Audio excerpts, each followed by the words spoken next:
Certains télescopes coûtent moins de 100 euros tandis que d'autres peuvent atteindre 1000 voire 10 000 euros. Pourquoi une telle différence? Quels sont les éléments qui ont une influence sur le prix d'un télescope?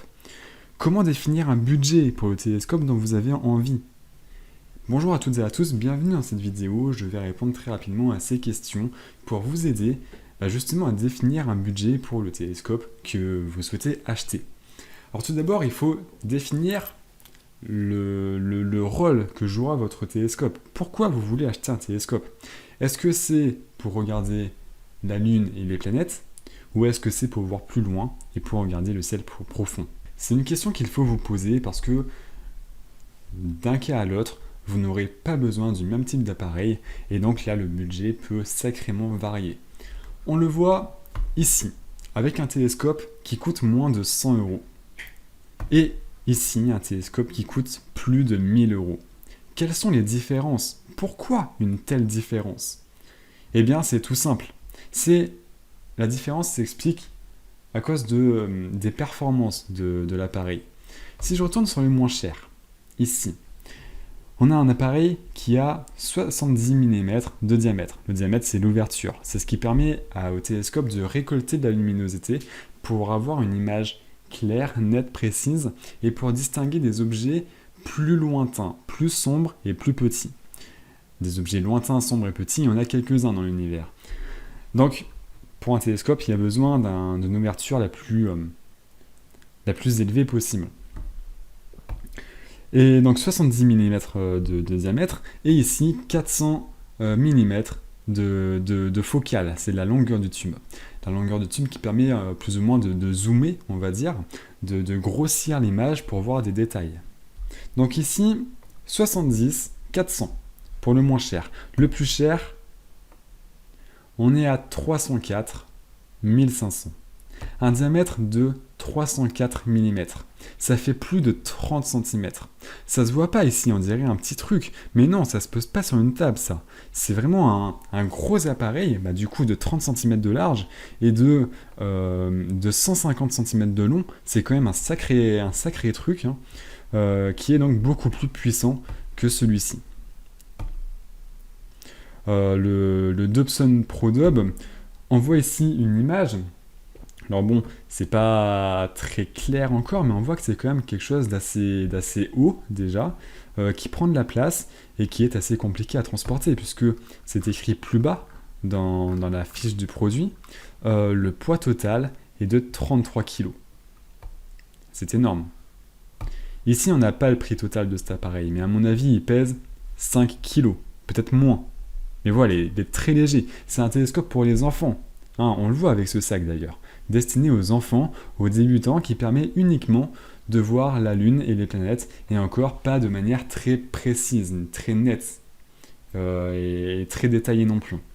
Donc vraiment un télescope assez bas de gamme, premier prix, ce qui explique son prix à moins de 100 euros.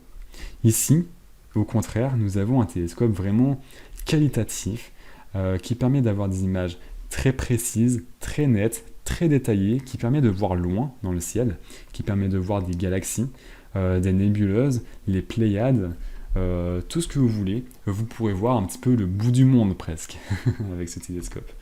Et encore, c'est pas le plus... il coûte que, entre guillemets, 1045, même si le prix public est quand même assez élevé, 1247, sur ce site-là, AstroShop, qui est spécialisé dans les télescopes et dans les jumelles, il y a une promo intéressante à l'année, c'est pas pendant les soldes, c'est à l'année, qui est de 1045. Mais il existe des télescopes beaucoup plus chers, on l'a vu, on l'a dit, à plus de 10 000 euros, des télescopes beaucoup plus professionnels qui ont plein d'options, etc., permettant de voir encore plus gros, encore plus loin, mais du coup encore plus cher. Donc la différence de prix s'explique en grande partie par le diamètre et par la focale. Il y a aussi d'autres explications, alors c'est pas forcément le cas ici, mais des fois on verra la mention GOTO, G-O-T-O. Ça veut dire que l'appareil sera capable de suivre l'astre. Vous savez que la Terre tourne sur elle-même, et donc avec un appareil classique, Si on regarde, que ce soit une planète ou une autre étoile ou une galaxie, enfin quoi que ce soit, quoi qu'on regarde, il faudra au bout de quelques minutes changer l'axe un petit peu du télescope pour bien cibler à nouveau l'objet céleste qu'on observe. Avec un télescope Goto, ce ne sera pas nécessaire puisque le télescope sera capable de suivre l'objet céleste que l'on observe pendant que la Terre fait sa rotation. Donc c'est quand même intéressant, mais ça a un prix. Alors le matériau à partir duquel le télescope est fabriqué peut aussi avoir une incidence sur le prix de l'appareil. Vous trouverez pas mal d'appareils de télescopes peu chers qui sont faits à base d'aluminium par exemple. C'est un matériau peu cher, peu solide, peu résistant, peu puissant. D'autres télescopes sont faits en inox par exemple, et là ça sera beaucoup plus solide, beaucoup plus puissant. Mais donc du coup ça a un prix ça aussi. En règle générale, si vous voulez acheter un télescope pour un enfant ou pour un grand débutant qui n'a jamais, enfin pour un adulte grand débutant qui n'a jamais utilisé de télescope ou même de jumelles de sa vie, vous pouvez totalement cibler les télescopes bas de gamme comme ça à moins de 100 euros ou à peut-être 150 ou 200 euros.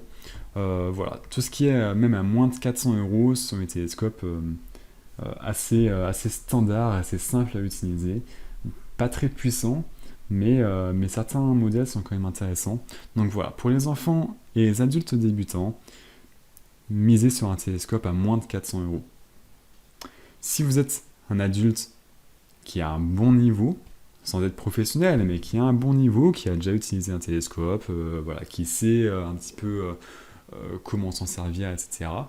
Là, vous pouvez opter pour un appareil quand même un petit peu plus complet, qui coûtera entre 500 et 1000 euros.